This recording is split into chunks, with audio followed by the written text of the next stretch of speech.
That is the beginning of Girls, Cars, and Whiskey by Blakgraz. Howdy, music lovers. Tom from Blakgraz here. Thanks for tuning in. Today I'm going to talk about that song in particular and what kind of inspired it, and also about something really beautiful that we've discovered in the year and a half that we've been traveling around the country. So first things first, Girls, Cars, and Whiskey was the result of me learning a Texas tradition. This show that I play now, and most of the songs that I play now, were written in Texas. I actually had the honor and privilege of playing every Saturday for 2.5 years at Chris Madrid's Burger Joint. Every Saturday afternoon, it was like clockwork. And that gave me the foundation to actually write for every demographic of people you could imagine, from infants to grandparents having their anniversaries or birthdays, for every age group. Young, teenage, 30, 40, 50, 60, every age group came through that burger joint to the tune of 300 to 500 people every Saturday in just 3 hours. So I had exposure to these audiences every week like clockwork, and it gave me the chance. And because Chris Madrid's wanted me to play originals, I started writing more songs to experiment with the audiences to see what they liked, what would they respond to. It made me write songs like Sweet Thing.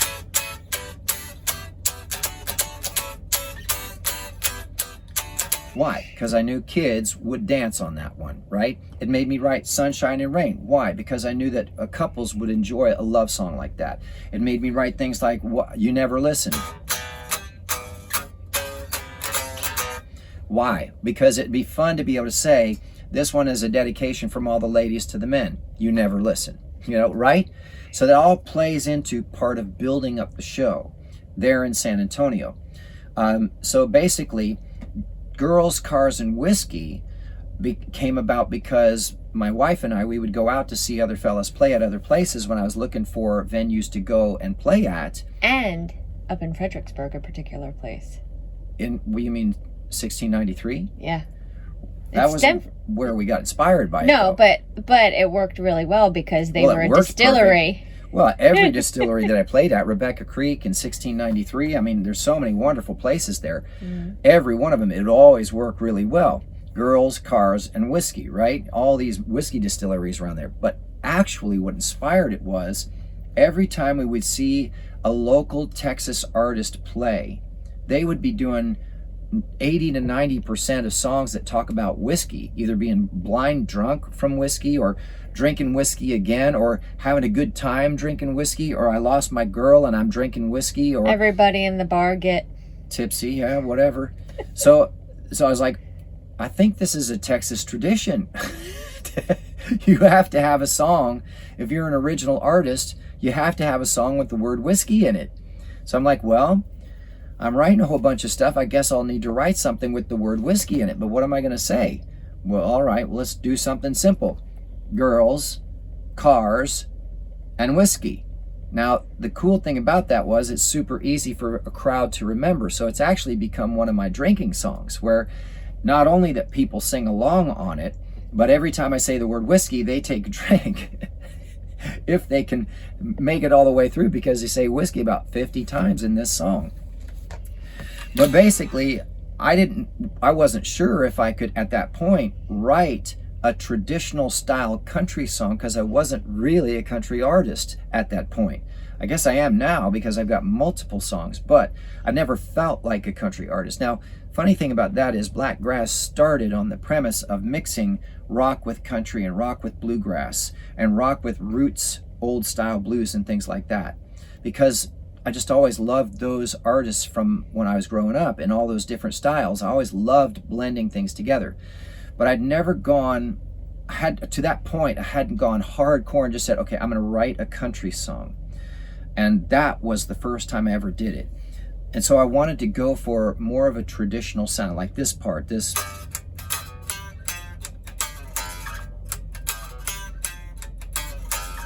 Right? When you hear that on a clean sound with one of these custom build guitars, it is as country as you can get. But that was what I was looking for. Funny thing is, then the verses don't just play the usual chords, I went from G to D minor to A minor to E minor, right? So that D minor kind of threw a wrench in things, because usually in country it'd be straight, straight major chords. Well, according to Spinal Tap, it's the saddest key of all. D minor is the saddest key of all. So then the chorus kicked in, and it went to so what is this? So that's the minor third, the fourth, and then down to the one, which is actually more rock, not necessarily country. Hear it? It's like,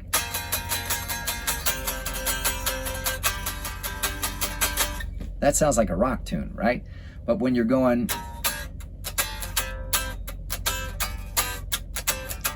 suddenly it becomes country. So I liked that edge, but still the country twang, right? Plus the solo is fun because I do it live. I do it with an octave pedal on it, so it kind of gives like that country baritone guitar sound.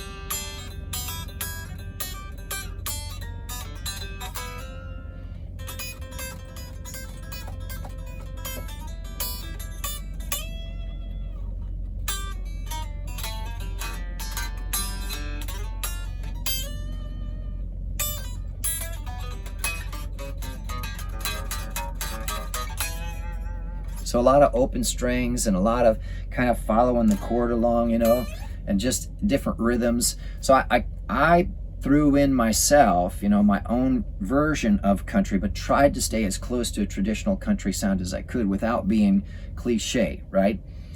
Even the ending, right? It sounds like a regular country tune, but if you actually go and you try and play that, that's not a normal country lick. But anyway, my point is, it turned into something that I never anticipated. I wrote it as more as like, can I do this? Let's just be fun to see if I can even do this, right? And do it decent, represent well enough, right? Not because I'm some great country artist and I know what country sounds like. I was like, I don't even know if I can do this. So I wonder if it'll work. Will people fall for this, Well, modern country doesn't sound like country. Well, that may be that, but that's not the point here with this song. What matters with this song is I wasn't sure what was going to happen. Now it's turned into its own beast, actually. When I play it at shows, man, people are screaming, whiskey! And they're drinking after every time. And by the last time I say it, what will it be? Will it be cars? Girls. Come on, y'all. Girls. Thank you. Cars. And what? And the crowd. And whiskey. So everybody's shouting. It's so funny to see it happen. And I just think to myself, this started as kind of like a joke or a challenge for myself, because I don't know if I can actually do something that sounds like a real honest to goodness country song. Son of a gun. And in fact, this was one of the songs that actually helped me start getting my range lower. I was used to singing more tenor and not baritone, and definitely not bass. But for this tune, I had to get those low notes. As a young man, my daddy gave to me words of wisdom that were aimed to keep me free. Right? And then it goes, as I grew, my daddy's words played in my mind. Around the world, it was the same thing every time. And then the last chorus was going, girls, cars, and whiskey. Daddy said girls, all those low notes after singing a whole bunch of other songs that are up high and screaming and hooping and hollering. Yee-haw, woo, come on, yeah, everybody get up. And then you got to go, girls, cars, and whiskey. You got to be really careful, because those notes are really important and they're down outside of my normal lower range. So I had to actually work on being able to sing that song properly.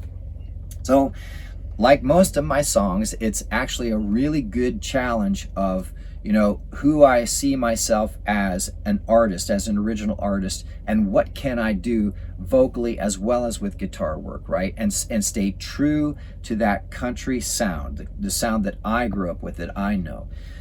So that's Girls, Cars, and Whiskey. Go check it out.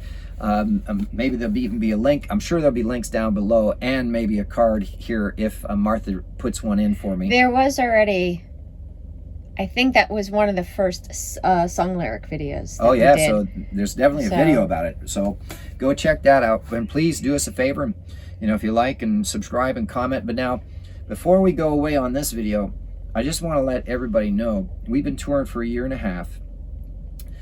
And every time you turn on the news, or you go to your news source, whether it be Telegram or O'Keefe Media Group, or Q the Storm Rider, or whoever it is that you get news from, right? Or David Avocado Wolf. X22. I mean, he's huge. X22, all of them, even Tucker Carlson and Candace.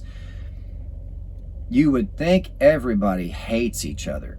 Now, there are definitely some crazies out there. There are definitely some extremists, but they are the minority by a long shot. We have traveled through 22 different states for 1.5 years, going nonstop place to place, and we have met nothing but the best kind of people you would ever want to have in your neighborhood.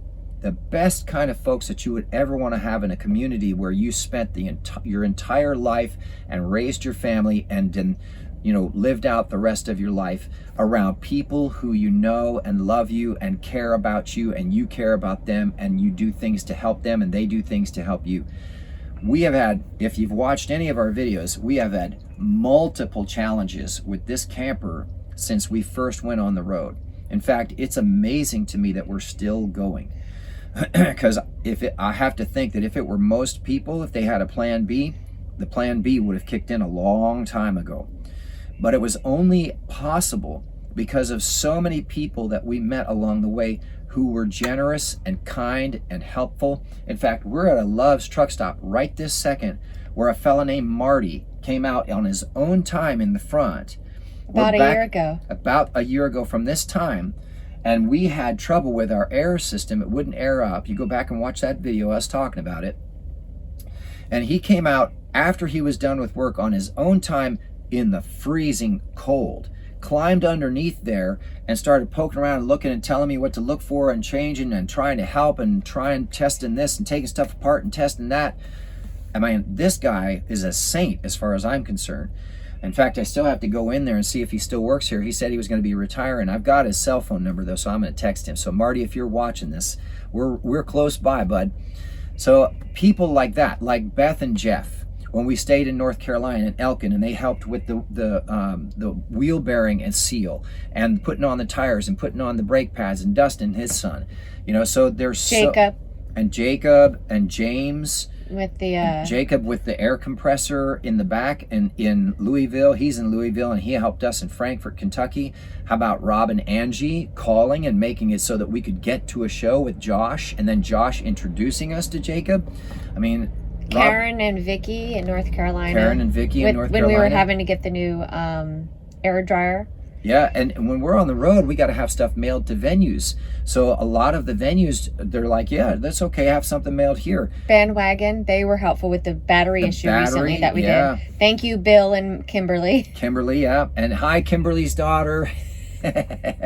Looking forward to meeting you. I don't remember your name. I do, but I don't want to say it because she's a child. Yeah, we're not gonna do that. Out of respect. So she apparently is becoming a big Blakgraz fan, and so a huge thanks to her. But we've met so many nice folks, and it isn't just because we're asking for blessings and we're asking for direction, right? It's because most of the people in this world are good people.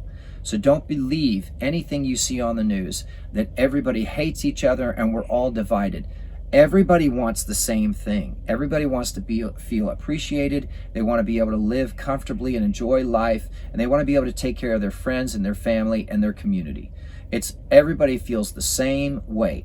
There's only once in a great while we run into somebody who basically I look at and I just say, obviously they're mentally ill, because who would want division? Who would want chaos? Who would want to damage their neighbor or to steal from their neighbor? Who would want those things?